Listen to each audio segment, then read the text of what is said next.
On se déplace en moyenne un peu moins d'1 heure par jour pour parcourir quelques 25 km. Bien sûr, à chaque situation, ses déplacements, même si on peut lister quelques points communs.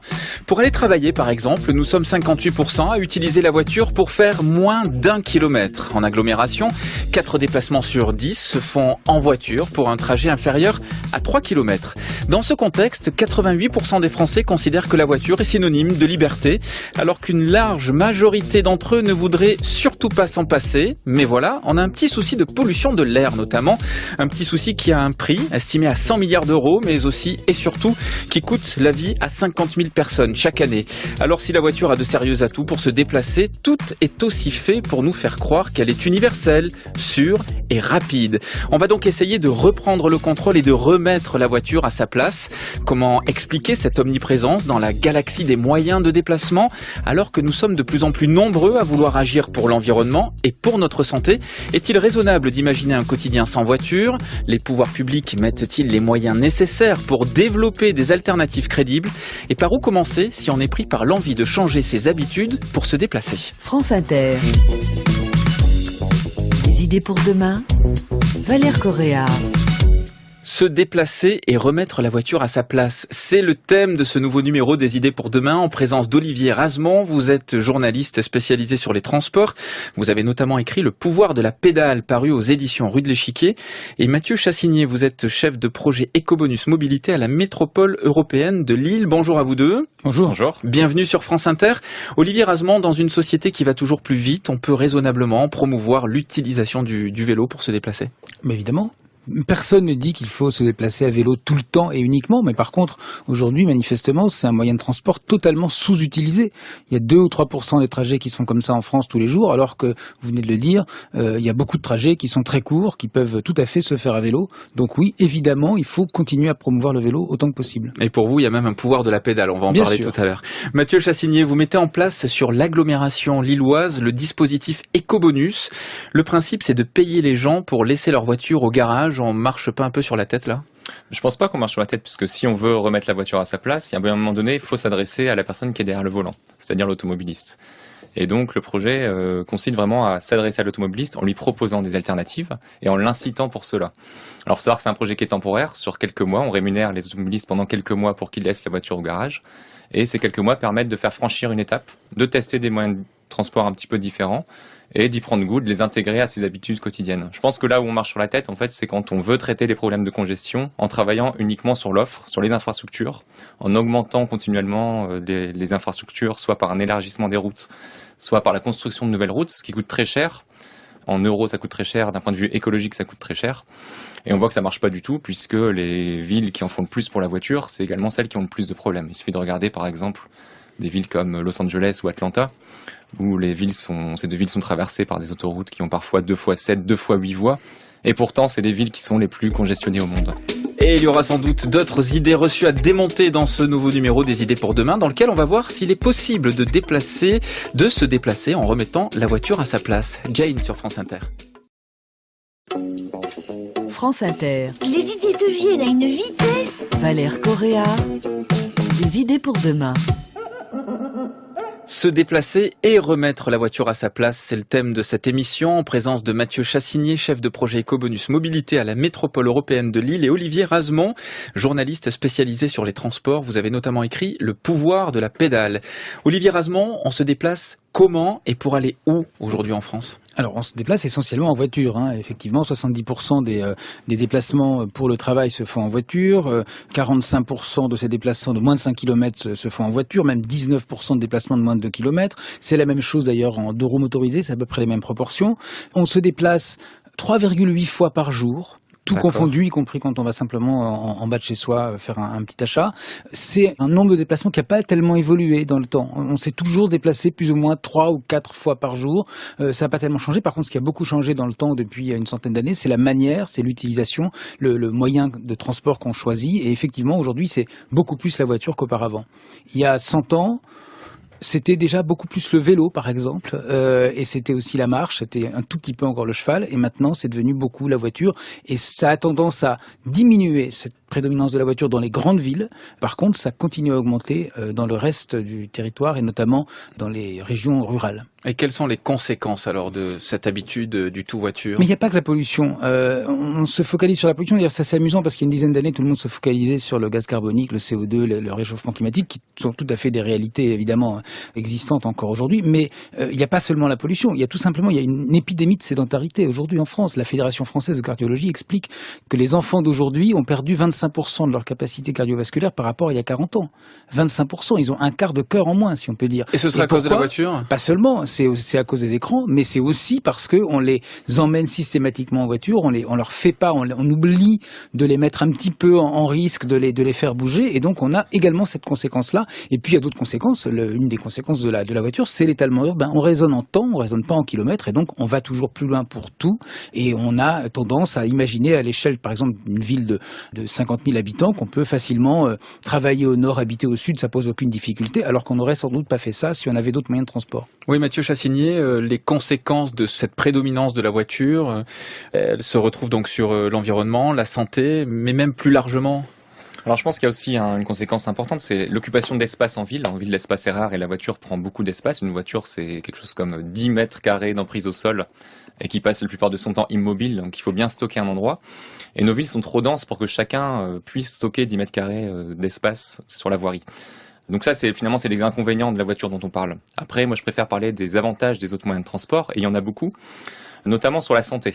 Alors, les moyens alternatifs à la voiture, finalement, c'est des moyens qui permettent de faire une activité physique.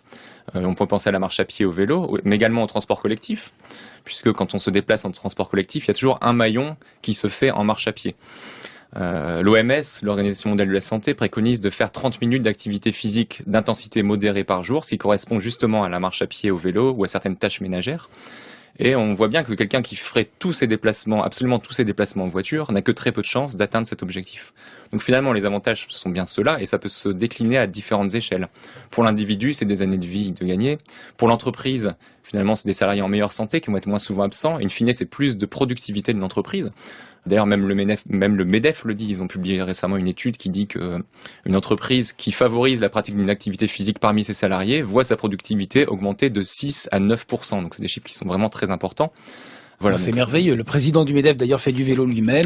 Faisons la promotion du MEDEF. Non, mais c'est très intéressant effectivement de constater que il y a plein d'arguments qui peuvent venir de et effectivement, quand on parle au MEDEF, il faut leur dire regardez, c'est la productivité de l'entreprise. Puis quand on parle aux communistes, au contraire, il faut leur dire vous savez, tout le monde est égal. Regardez, quand on est à vélo ou à pied, on est égal. C'est pas comme quand on est en voiture, etc. Donc, mais en réalité, je plaisante parce que tous ces arguments s'additionnent les uns aux autres. Et aujourd'hui, on est dans une société du tout voiture. On est en train d'en sortir un petit peu. Et tant mieux pour plein de raisons. Oui, mais elle a quand même des atouts qui suffisent manifestement, puisque aujourd'hui, elle est encore reine. Qu'est-ce qui explique cela? C'est un tapis volant. C'est le moyen le plus simple, puisque les infrastructures sont faites pour la voiture, que finalement il suffit de s'installer dedans, d'appuyer sur un bouton ou éventuellement de tourner une clé, et ben c'est très simple, et comme très souvent en plus de ça il y a un parking à l'arrivée, c'est le tapis volant. Et ça semble toujours la chose la plus simple. Chacun d'entre nous, quand on est confronté à ce choix, si on peut le faire, on prend la voiture et on ne réfléchit pas. Mais ce n'est pas toujours le cas. Alors parfois on tombe sur plein d'autres voitures, ça fait des bouchons, on n'est pas content et on se dit comment faire? La réponse c'est pas de faire une nouvelle route justement, mais c'est de sortir de sa voiture pour ce court trajet. Mais c'est vrai que ça semble être la chose la plus simple, et c'est pour ça que c'est compliqué d'expliquer que finalement personne ne dit qu'il faut supprimer la voiture partout, hein. Simplement c'est la remettre à sa place. Je crois que le titre de l'émission est très clair. Mathieu Chassigné, ce qui est important au-delà d'informer, c'est d'arriver à trouver des leviers de changement. Changer ses habitudes, c'est quelque chose de très difficile. Oui, parce que l'être humain aime bien avoir certaines routines, c'est-à-dire qu'il n'a pas envie de remettre en permanence en question ses choix. Et donc, c'est particulièrement vrai dans la mobilité. Quand on va faire ses courses, par exemple, on réfléchit pas à chaque fois à quelle marque on va prendre. C'est-à-dire qu'on va tester 2 ou 3 paquets de céréales et puis on va garder celui qu'on préfère. Il nous convient, on le garde. Pour la voiture ou les déplacements, c'est un peu la même chose. Quand on a un nouveau boulot, par exemple, on va tester peut-être 1 ou 2 alternatives, peut-être 2 ou 3 routes différentes. Et puis, une fois qu'on est satisfait, on conserve l'habitude. Et c'est très, très difficile de sortir de ça. Généralement, il faut qu'il y ait un événement extérieur qui arrive, qui peut être, par exemple, un déménagement, l'arrivée d'un enfant. Mais c'est rarement l'individu qui lui-même, par sa propre réflexion, qui va véritablement modifier son comportement ou avoir envie de tester quelque chose de nouveau. On va quand même essayer tout à l'heure de trouver des solutions et de changer nos habitudes, de tester ces nouveaux horizons. Olivier Razemont, pourquoi est-ce qu'on ne se dépasse pas plus avec les transports en commun en France ? Est-ce qu'il y a un souci ? Alors, les transports publics en France sont très performants, contrairement à l'image d'ailleurs qu'on en a, en Île-de-France et dans les grandes villes. Dans les très grandes villes, ça fonctionne assez bien. À Nantes, on n'hésite pas à prendre le tram parce que effectivement, ça semble simple. Ailleurs, ça coûte cher les transports publics. Ça coûte pas forcément cher à l'utilisateur, mais ça coûte surtout cher à la collectivité, au pouvoir public. Ça coûte des bus dans les villes moyennes, ça coûte 20-25% parfois du budget de la collectivité. Donc ça, c'est une première chose. Donc on peut pas en mettre partout. On peut pas en mettre partout à toutes les heures. On peut pas, dans une communauté d'agglomération avec 70 communes maintenant, desservir l'ensemble de l'agglomération avec un bus toutes les 10 minutes. C'est impossible. Donc effectivement, dans ces conditions, la logique redevient celle, ah ben non, mais je vais pas attendre le bus pendant 1 heure, ou plutôt, là, il passe seulement à 10h41, qu'est-ce que je fais ? Je prends la voiture. Donc c'est une des raisons. Et puis, on a parfois une mauvaise image à tort du transport public. On pense que c'est sale, on pense que c'est mal fréquenté, on pense que c'est en retard, etc. Sans forcément avoir testé ? Et sans forcément avoir testé. Le nombre de gens qui vous expliquent, ne serait-ce qu'en Île-de-France, ah mais non, mais c'est épouvantable les transports, sans y être jamais allé, alors qu'effectivement, à certaines heures et à certains endroits, effectivement, c'est compliqué, mais à d'autres heures, c'est tout à fait possible. Et très souvent, on a une méconnaissance, et la première question à poser à quelqu'un qui vous dit, mais non, mais moi, le bus, de toute façon, il passe toujours en retard, il faut lui dire, mais vous l'avez pris combien de fois ? Mathieu Chassinier ? Pour aller dans le sens d'Olivier, c'est vrai que les gens ont parfois une idée fausse des transports collectifs ou une idée très ancienne. Par exemple, la dernière fois que j'ai pris le bus, c'était il y a 20 ans. Et donc, j'en reste un petit peu sur cette image-là. C'est des a priori qui sont assez tenaces, qui sont très durs à lever. Mais en tout cas, ce qui est vrai, c'est que les transports collectifs ne sont pas l'alpha et l'oméga de la politique alternative à la voiture. Et historiquement, en France, on a été très orienté transport collectif. On voit qu'aujourd'hui, nous sommes dans une situation où les fonds publics sont assez rares. Donc on va pas avoir des villes qui vont développer massivement le tramway partout et pour tout le monde. Particulier en zone rurale, alors où il y a quand même une opposition ville-campagne. Alors oui, il faut effectivement s'adapter au territoire. Le transport collectif, c'est très bien quand c'est très dense. Quand c'est moins dense, il faut réfléchir à d'autres solutions. Il y a par exemple le covoiturage. Le covoiturage, c'est le transport collectif des zones peu denses. Et là-dessus, on peut vraiment essayer d'aller au maximum de potentiel du covoiturage. C'est des politiques qui coûtent globalement beaucoup moins cher que de développer un transport collectif lourd. Et puis il y a le vélo. Le vélo, faut pas croire que c'est uniquement pour les villes. C'est aussi en dehors des villes. D'ailleurs, à l'étranger, en France, on fait plus de vélo en ville qu'en dehors. À l'étranger, c'est pas la même chose. C'est à peu près pareil partout. Et même en Belgique, on fait plus de vélo en dehors des villes que dans les villes. Olivier Razemont, est-ce qu'on est bien informé de tous les moyens de transport alternatifs à la voiture qui s'offrent à nous ? Pas du tout, on s'informe très peu. Il y a début septembre, ou non pas début septembre, je crois que c'est vers la fin septembre ou début octobre, la fameuse journée sans voiture. Et puis malheureusement ça tombe un dimanche. Mais quand c'est tombé en semaine il y a quelques années, ou quand il y a vous savez, des pics de pollution qui font qu'on autorise seulement les voitures paires ou les voitures impaires, l'avantage énorme, c'est que ça amène les gens à se poser la question et à se dire, tiens, finalement en face de chez moi il y a un arrêt de bus, peut-être que ce bus-là je pourrais le prendre et voir ce que ça donne. Finalement, je découvre la ville en marchant et je découvre que là, je peux finalement marcher 10 minutes, c'est pas si loin que ça. Et c'est d'ailleurs, on a tous des représentations de sa ville d'origine avec des images fausses des distances. Et quand on découvre ce qu'il y a autour, d'abord, on est content parce que littéralement, on fait une découverte. Et puis ensuite, ça permet de se poser des questions. Donc oui, il faut systématiquement se dire, qu'est-ce que je peux faire autrement qu'en voiture ? Et même à la campagne. Je l'ai fait le mois dernier, début juillet, j'étais à la campagne, dans un village, sans commerce, j'avais juste un vélo, et je me suis posé la question, qu'est-ce qu'il y a autour de moi ? Je me suis rendu compte qu'à 800 mètres, il y avait une ferme où on vendait des œufs. Ça me faisait des œufs, et après, je pouvais aller au marché à 3 km avec mon vélo sans difficulté. Donc parfois, c'est une histoire de déclic. C'est notamment le cas de Bertrand qui nous a rejoint au téléphone. Bonjour Bertrand. Bonjour Valère. Vous avez 43 ans, vous êtes chef d'entreprise et vous vivez au Raincy en région parisienne depuis quelques mois. C'est à vélo que vous allez travailler. Quel a été le déclic pour que vous laissiez votre scooter au garage ? Le déclic était assez inattendu finalement, c'était la grève des transports en commun en Île-de-France qui a été assez difficile. Et donc vous vous êtes dit il faut trouver une solution, mais une autre que le deux roues avec un moteur. Pourquoi ? Et alors pourquoi ? Déjà par solidarité envers ma femme qui, elle, n'allait pas en deux roues travailler, mais prenait des transports en commun. Et donc, on s'est dit quand même, on n'est pas très très loin de Paris, mais on sait pas trop par où passer, le canal de Lourdes. Bon, donc on a essayé avec des vélos qu'on avait dans le garage, et on a essayé la première journée des grèves. On s'est dit, c'est magique, il faut qu'on achète de bons vélos ce week-end, et on va continuer comme ça. Ouais, vous allez nous expliquer tout ce que le vélo a changé dans votre vie, parce que pour vous, désormais, Bertrand, rien ne sera plus jamais comme avant.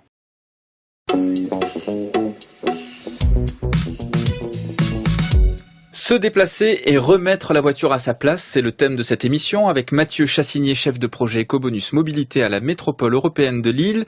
Olivier Razemont, journaliste spécialisé sur les transports. Vous avez notamment écrit Le pouvoir de la pédale, paru aux éditions Rue de l'Échiquier. Et Gaëlle Couder qui nous a rejoint. Bonjour Gaëlle. Bonjour Valère. Vous êtes rédactrice en chef du média ID qu'on retrouve sur l'infodurable.fr. C'est le premier média d'info en continu sur le développement durable. Et chaque semaine, vous venez nous voir avec un lot de questions que vous vous êtes posées dans votre quotidien, que vous essayez de rendre le plus durable possible. Alors on va profiter de la présence de nos experts pour mettre tout ça à plat. Gaëlle, vous avez fait votre choix dans la galaxie des moyens de transport qui s'offrent à nous. Oui, j'ai pris une bonne résolution. J'ai décidé de ne plus ou presque plus utiliser la voiture. Et pour aller travailler le matin, je prends le bus. En réalité, je pourrais y aller à pied parce que c'est seulement à 20 minutes. Mais je suis souvent en retard le matin. Cependant, Olivier Razemont, on est d'accord, le bus, c'est un des moyens les plus écolos de se déplacer. Oui, parce qu'il y a du monde dedans. S'il était vide, non. Mais comme il y a du monde dedans, il devient écolo, oui. Mais Gaëlle devrait peut-être privilégier la marche à pied en étant à 20 minutes de chez elle. Mais en fait, il faut pas vouloir se forcer absolument à faire tout bien. C'est pas l'enjeu. L'enjeu, c'est de se dire comment je peux faire, effectivement. Et puis, il y a peut-être des jours où vous aurez envie de marcher parce qu'il fera beau ou pas trop chaud et ça changera. Mais ça peut valoir le coup de tester peut-être. Vous nous raconterez dans une Quand autre je serai à émission, l'heure Gaëlle. pour une C'est fois. ça. Oui. Gaëlle, vous préparez un petit week-end détente, mais vous ne voulez pas laisser l'environnement au bord de la route. Oui, pour changer, je pars à Bordeaux le week-end prochain et j'hésite encore entre prendre le train et faire du covoiturage. Mathieu Chassinier, qu'est-ce qu'il vaut mieux choisir pour moins polluer ? D'un point de vue environnemental, c'est sûr que l'efficacité du train est meilleure que celle du covoiturage. Ensuite, le covoiturage, ça reste relativement efficace. Il y a 4 personnes dans la voiture. Bon, voilà, on divise les émissions de la voiture par 4. Après, il y a encore d'autres solutions, comme l'autocar, par exemple, qui est un petit peu à la mi-chemin entre les deux. Mais c'est très long aussi. Je ne savais pas que vous avez un projet de déménagement, Gaëlle. C'est en tout cas le bon moment pour vous poser des questions sur vos moyens de déplacement. Alors c'est tout à fait hypothétique, mais si jamais je décidais d'aller vivre ailleurs qu'à Paris, par exemple à une trentaine de kilomètres d'une grande agglomération, je pense, je sais pas, à Bordeaux par exemple toujours, ou bien à Biarritz, ça me paraît compliqué de se débrouiller sans voiture. Olivier Razemont, est-ce qu'il y a une alternative à la voiture individuelle lorsqu'on n'habite pas en ville ?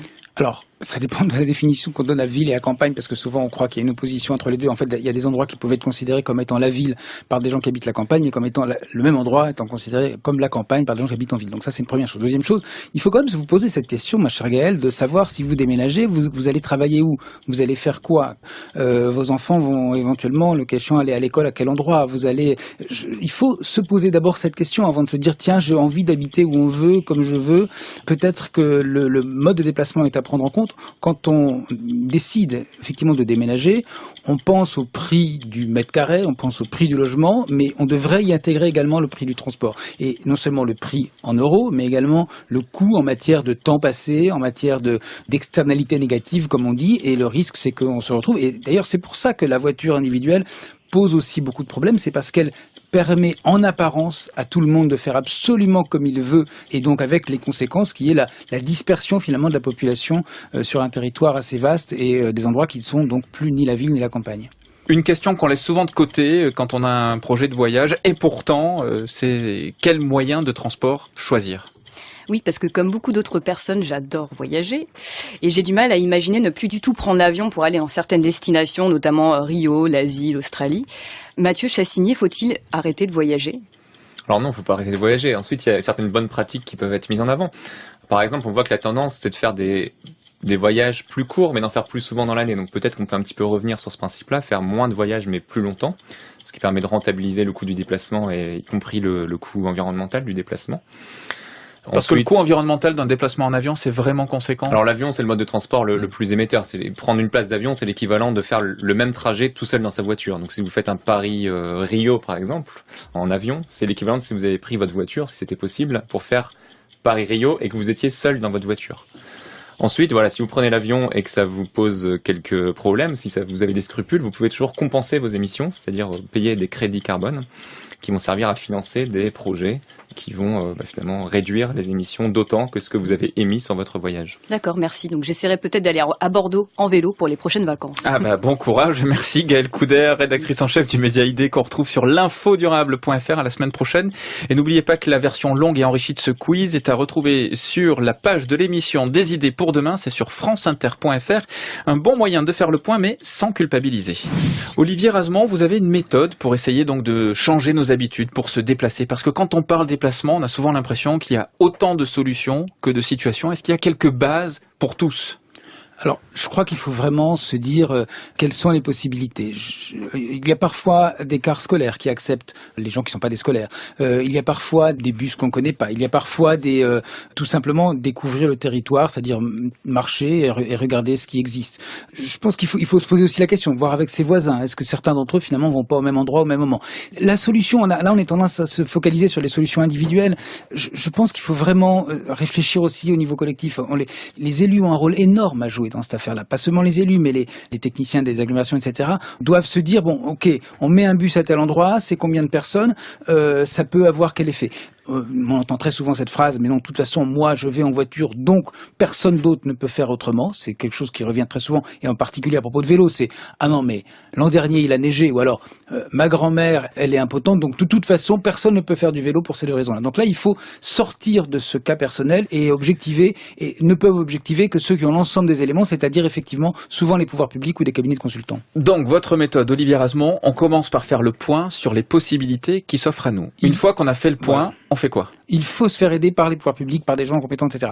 Et ensuite, il faut essayer. Tout simplement, il faut essayer, il faut se dire, tiens, mais finalement, on n'est pas obligé de s'engager tous les jours à faire quelque chose. Il n'y a personne qui vous dit ça, il n'y a pas un petit monsieur dans le ciel qui vous dit, mais quel scandale, vous avez pris votre voiture tel jour parce qu'il pleuvait, etc.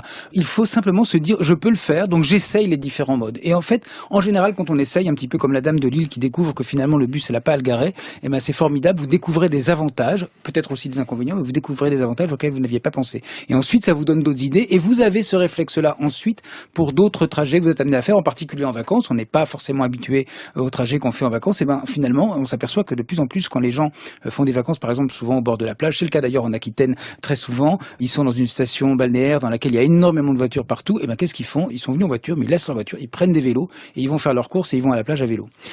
On a fait le point sur les possibilités, on a essayé, on a testé. Et la troisième étape, c'est quoi ? C'est d'adopter de nouveaux comportements parce qu'on a découvert ces nouveaux mondes dont vous parliez ?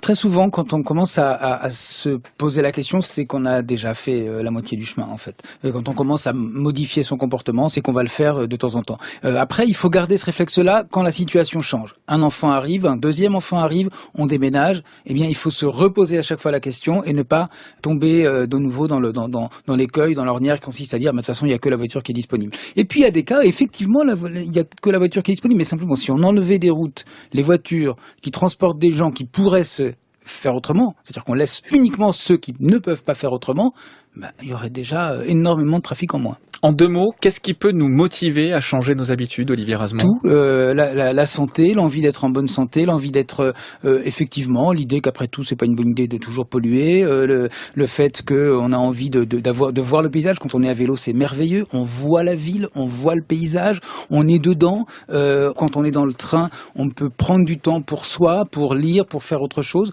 On découvre d'autres choses, des choses nouvelles, des choses agréables auxquelles on n'avait pas pensé. C'est des petits changements de vie, mais finalement, ça change pas mal de choses aussi dans sa vie personnelle.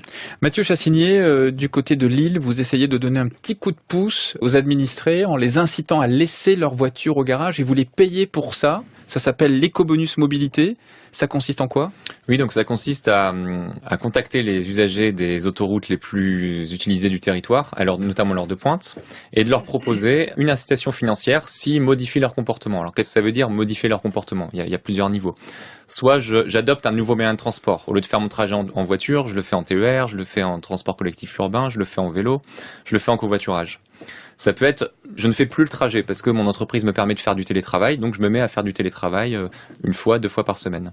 Et puis dernière solution, si vraiment je souhaite continuer d'utiliser ma voiture, je l'utilise mais en dehors des heures de pointe. Donc entre 7h et 9h, je l'utilise pas. Par contre, je peux l'utiliser avant 7h ou après 9h. Et dans ce cas-là, à chaque fois que la personne évitera un trajet, elle recevra à la fin du mois 2 €. Donc, c'est-à-dire qu'on peut toucher jusqu'à 80 € par mois.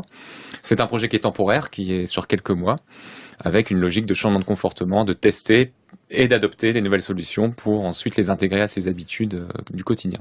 Au mois d'août, on met combien de temps Normalement, c'est une vingtaine de minutes. Donc, ce que je fais, c'est que je prends mon vélo dans la camionnette et je vais me garer, je reviens à vélo sur le chantier. Il y a plus de 400 km de bouchons. C'est l'enfer, ça me retarde toute la journée, vraiment. Vous vous souvenez, il y a de cela quelques temps, nous vous avions parlé d'une réforme des transports urbains. Ah non, plus de voiture, ça sert à rien, voiture à Paris, c'est mort. Donc c'est tout de même un événement important. On remet le tramway en service dans Paris.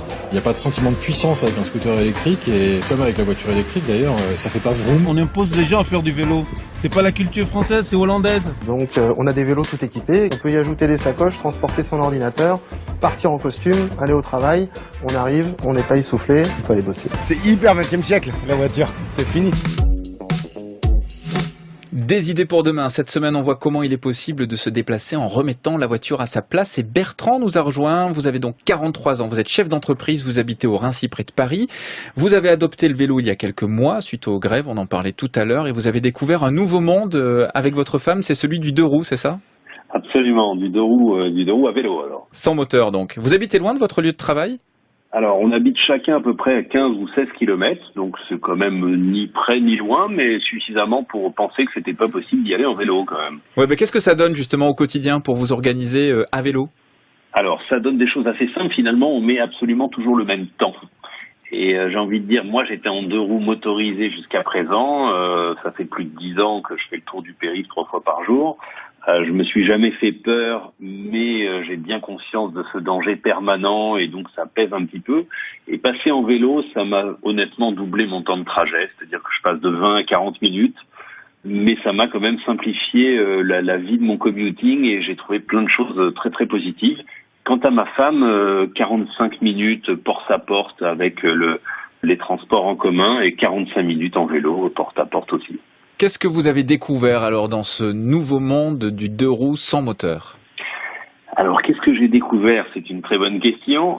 Moi, j'adorais le vélo déjà, mais plutôt dans la montagne ou alors en congé. Donc, j'étais plutôt partisan quand même d'aller vers ces solutions-là. J'ai découvert un truc assez inattendu finalement derrière cette perte de temps, parce qu'au début, on y va en disant qu'est-ce qu'on va perdre comme temps pour aller au boulot. Je double mon temps de trajet, mais j'ai découvert aussi que c'était un moment où je roulais le long du canal pendant 25 minutes et à une vitesse ou une allure, je sais pas comment dire, peut-être une allure assez naturelle finalement. C'est ni lent ni rapide et ça me permet un peu de me reconnecter alors au petit brin de nature finalement que j'ai la chance de faire tous les matins et tous les soirs. Et puis cette perte de temps est devenue peu à peu une prise de temps pour débriefer de sa journée, respirer, reprendre du recul sur des choses qui sont passées, etc. Donc, bénéfique pour moi, quoi. Je le disais, vous êtes chef d'entreprise, vous travaillez notamment pour des grands groupes et le vélo a même eu un effet sur d'autres habitudes, alors peut-être anecdotique, quoique, et notamment votre tenue vestimentaire. Oui, en effet. Alors, j'ai jamais quitté mon costume et ma cravate pendant 15 ans. J'ai commencé à la quitter il y a 2-3 ans quand j'ai compris que j'en avais plus besoin. Et puis là, le vélo m'a carrément fait quitter mon costume, voire mes chaussures, pour venir maintenant très fréquemment avec des baskets. Parce que le vélo et le costume, alors j'entendais tout à l'heure un témoignage qui disait on peut prendre son costume. Oui, je l'ai fait, oui, je le fais. Oui, ça flingue un peu les fringues quand même, il faut le dire. Donc du coup, peu à peu, je me suis un peu décrispé là-dessus. J'ai commencé à venir plus en jean, en veste, et puis peu à peu à laisser la veste au bureau, et puis peu à peu, même quand il fait chaud, à venir en bermuda.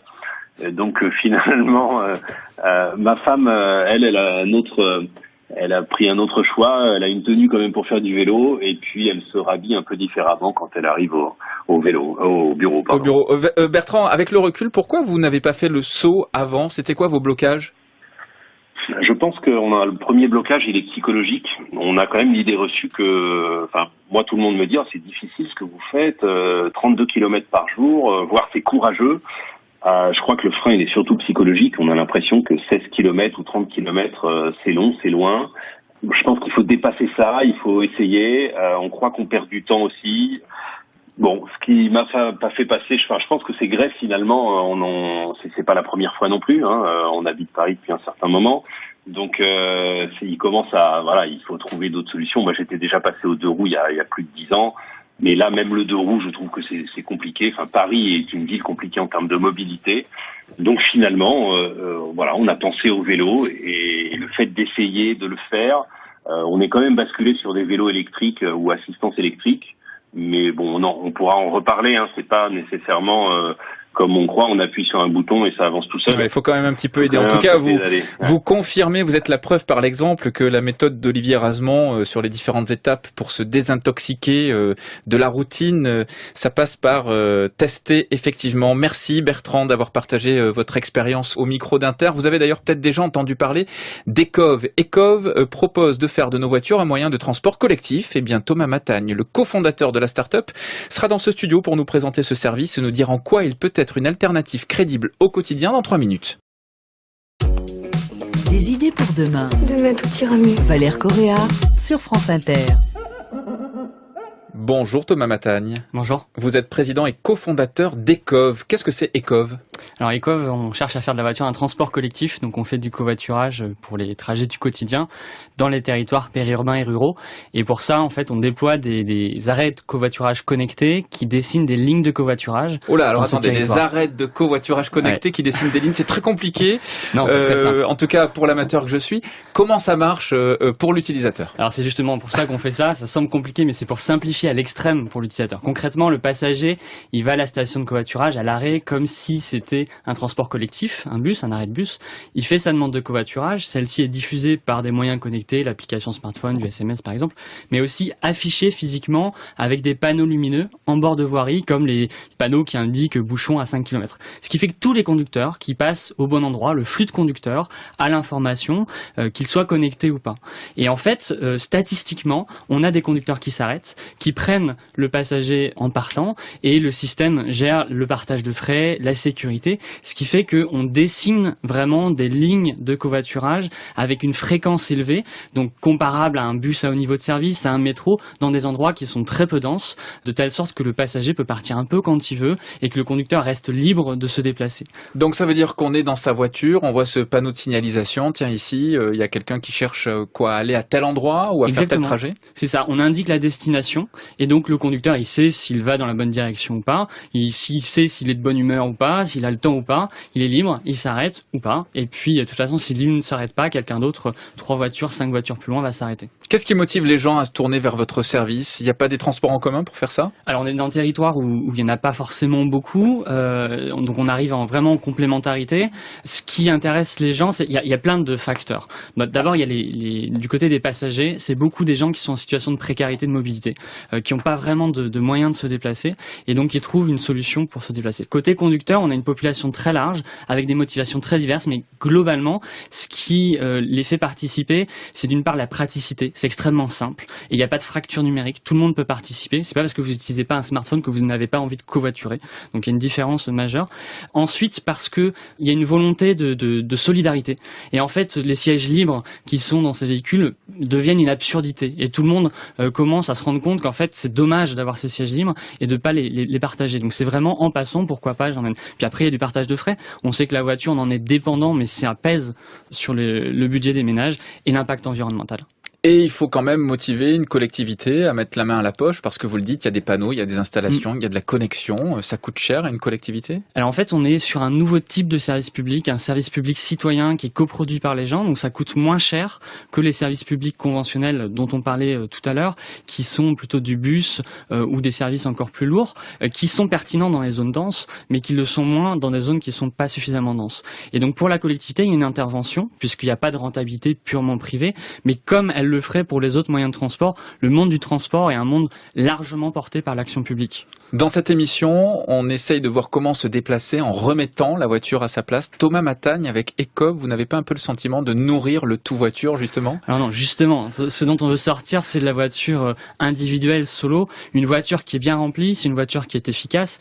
Évidemment, toutes les alternatives doivent absolument être développées. Il faut remettre sa voiture à sa place, comme vous le dites, mais là où elle a sa place, autant l'utiliser pleinement stationnement de manière optimisée. On dit qu'en France, on n'a pas de pétrole, mais on a des sièges libres. Donc optimisons ça dans les territoires. Bon, en tout cas, je note pour la petite histoire que lorsque j'ai dit que vous veniez à Olivier Razemont et à Mathieu Chassigné, ils étaient absolument ravis de savoir que vous seriez là. Donc, je pense que votre service est plutôt apprécié. Merci Thomas Matagne. Je rappelle que vous êtes président d'ECOV. Vous connaissez d'ailleurs peut-être l'association des journalistes des transports et des mobilités.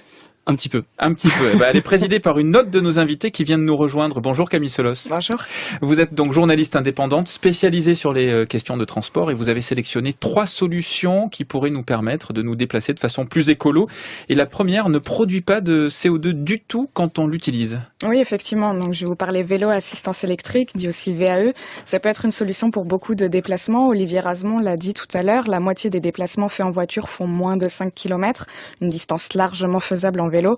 Les utilisateurs de VAE roulent même en moyenne à plus de 7 km sans problème et grâce au moteur, le dénivelé, la crainte d'arriver fatigué ou le manque de conditions physiques ne sont plus des obstacles. Oui, avec tous ces avantages, eh bien, les collectivités ne restent pas les bras croisés devant cette opportunité. Non, de nombreuses villes ont senti le potentiel et proposent des primes à l'achat pour soutenir son développement.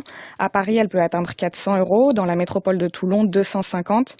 À Caen, vous pouvez bénéficier là aussi de 250 € mais selon vos ressources. Et à Rouen, de 300, là aussi sous condition de ressources.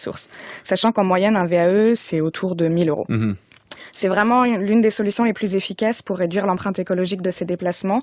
Selon une étude de l'ADEME, donc l'Agence de l'environnement et de la maîtrise de l'énergie, les possesseurs de vélos à assistance électrique parcourent 3300 km en moins en voiture en 5 ans et évitent donc de rejeter 1 tonne de CO2. Mais pour que l'usage se développe vraiment, il faut aussi que les infrastructures soient au rendez-vous. L'absence de pistes cyclables ou de stationnement sécurisé permettant de ne pas se faire voler son vélo sont des freins importants. Oui, bien sûr. Puis il reste quand même quelques interrogations sur les batteries. Comme pour tous les véhicules électriques, elles nécessitent des métaux rares dont l'extraction se fait souvent dans des conditions assez discutables. Alors voilà pour les vélos à assistance électrique, les VAE. La deuxième initiative que vous avez sélectionnée, Camille, intéressera sans doute ceux qui n'imaginent pas se passer d'une voiture. Oui, on en a un peu parlé là de covoiturage, mais le problème ce n'est pas tant qu'il y ait des voitures qui roulent, c'est surtout qu'elles roulent souvent aux 3/4 vides. Des entrepreneurs ont donc décidé de s'attaquer au problème et de proposer des applications ou des sites permettant de faire du covoiturage pour les courts trajets, notamment les trajets domicile-travail. Pour la longue distance, on connaît bien maintenant tous Blablacar, mais il y a désormais la petite sœur Blablalines. Voilà, et ça tombe bien parce que sur ces trajets domicile-travail, le covoiturage a quand même un peu de mal à décoller. Oui, c'est vrai, on est en général moins prêt à faire même un petit détour pour récupérer un passager que lorsqu'on part en week-end. On est moins souple sur les horaires, les passagers craignent de ne pas trouver de trajet pour rentrer le soir. Pour que le système fonctionne, il faut donc atteindre une masse critique d'inscrits. Blablalines tente de contourner l'obstacle en fonctionnant là aussi avec un système de lignes de covoiturage pour mettre en relation les conducteurs et les passagers qui font un trajet quasi identique. Le service s'est lancé entre Reims et Châlons-en-Champagne et Toulouse et Montauban et puis il a ensuite été déployé en Île-de-France. Et est-ce que c'est efficace ? Bon, au début, soyons honnêtes, les résultats ont été mitigés. Mais là encore, la grève de la SNCF, qui a visiblement eu pas mal de vertus, a relancé le service puisque l'offre a été multipliée par 10 les 2 premiers jours de grève. Et en Île-de-France, il y a aussi un coup de pouce financier de la région qui permet de rendre le covoiturage gratuit quand vous passez par une des entreprises partenaires. Donc là, je vous parlais de Blablalines, mais vous pouvez aussi utiliser Caros, WeHop, Klaxit et bien d'autres. Ok, et sinon, Camille, la dernière initiative que vous allez nous présenter nous vient de Mulhouse. Oui, alors à Mulhouse, la communauté d'agglomération a lancé un compte mobilité. Grâce à une application qui sera disponible à la rentrée pour tous les habitants, vous utilisez les transports, bus, tramway, vélo en libre-service, autopartage, même parking. Et à la fin du mois, vous recevez une facture unique. L'appli vous permet de suivre votre consommation en temps réel et elle pourrait bientôt inclure aussi les TER, les taxis et même le stationnement en voirie. En facilitant l'utilisation des modes autres que la voiture, la ville espère que les habitants vont progressivement délaisser leurs véhicules et se rendre compte qu'il y a plein d'autres solutions possibles et simples à utiliser.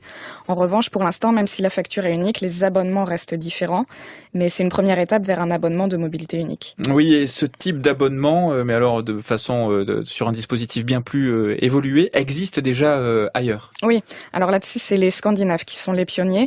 À Helsinki, en fait, vous avez un abonnement qui regroupe tous les modes. Vous pouvez utiliser les transports en commun, les vélos, la location de voiture et même les taxis.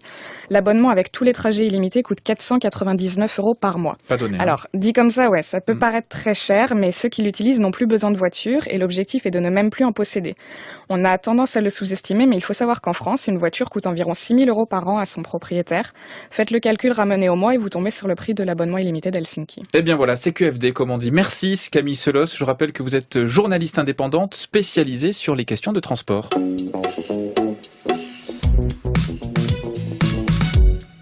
Olivier Erasmont, Mathieu Chassigny, une dernière question.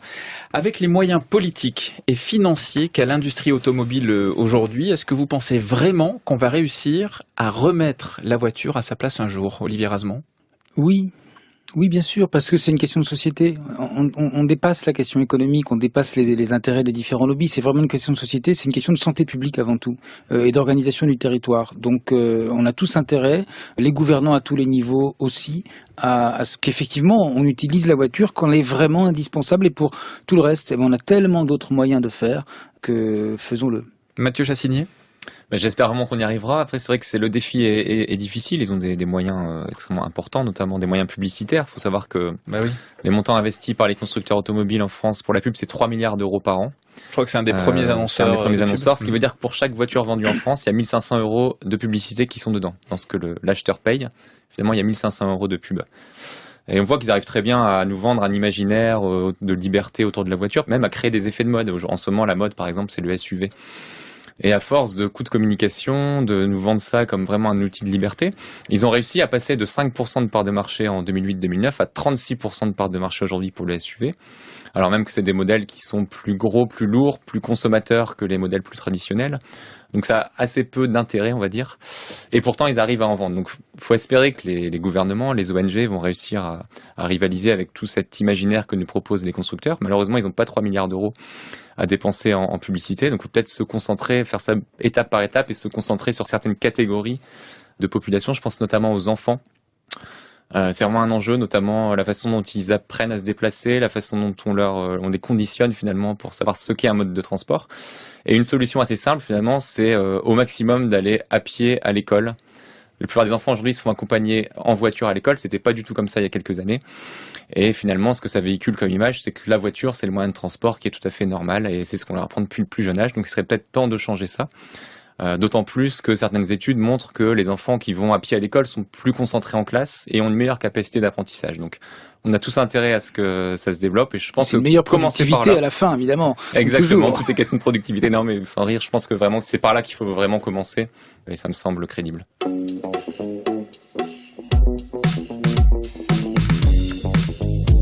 Alors pour terminer, on vous a proposé de venir avec une suggestion pour les auditeurs qui voudraient aller plus loin sur ce sujet. Thomas Matagne, président et cofondateur de la start-up Ecov, vous êtes venu avec des photos.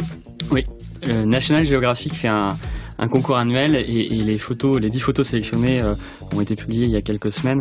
Et dans ces 10 photos mondiales qui portent sur plein de sujets, il y en a 3 qui portent d'une manière ou d'une autre sur la mobilité, sur l'infrastructure, sur les gens en train de se déplacer, et mises en regard aussi des autres qui portent sur la nature, le social. On voit l'importance de la mobilité et en même temps les difficultés en termes de durabilité au sens social et environnemental. Donc 10 photos lauréates du concours National Geographic. Camille Selos, journaliste indépendante spécialisée sur les questions de transport.